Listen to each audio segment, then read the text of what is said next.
Magandang umaga, narito na mga balita sa Magdamag, mga balitang buhay ang nakataya. Ito na ang unang ronda.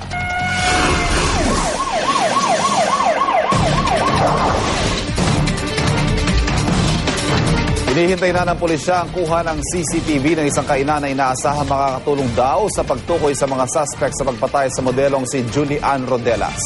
May live report si Bam Alegre. Bam? Ivan, blanco pa rin ang pamilya ng pinatay na model at TV talent na si Julie Ann Rodelas kung bakit pinaslang ang kanilang mahal sa buhay. Ngayon ang ikalawang araw ng burol dito sa Las Piñas at patuloy sila naghihinagpis at naghahanap ng mga kasagutan. Mga butil ng bigas at isang sisiw ang nilagay ng pamilyang Rodelas sa ibabaw ng kabaong ni Julie Ann.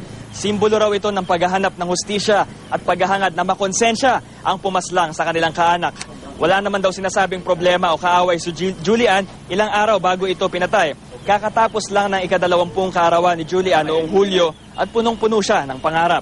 Ang kanyang maamong muka at mabuting asal ang naging puhunan niya sa iba't ibang modeling at TV appearances. Dinalaw siya kaninang madaling araw ng kanyang talent manager at mga kapwa model. Hindi raw nila kilala ang babaeng binabanggit ng mga pulis na si Althea na sinasabing kasama ni Julie Ann bago ito pinatay. Lahat sila nagulat sa sinapit ng kanilang kaibigan. Gayunman, hindi raw nila malilimutan ang masasayang alaalang iniwan ni Julie Ann. Lagi siya nakasmile, palatawa, tapos mabait. Hindi, mabait din. Tapos masarap siya kasama na kahit feeling mo may problema siya, hindi niya sinasabi sa amin. Tinatawa niya lang. Masaya siya kasama. Napakabata pa, babae pa. Binaril lang walang kalaban-laban. Sana naman para hindi na maulit pa ang mga pangyayari sa anak ko. Sana naman may pagbigay niyo sa pulis at ang mahuli yung kriminal.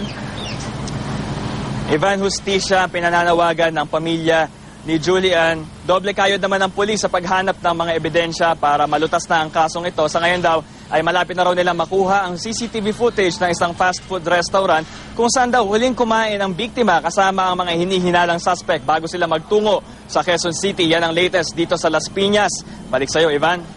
Maraming salamat, Bam Alegre.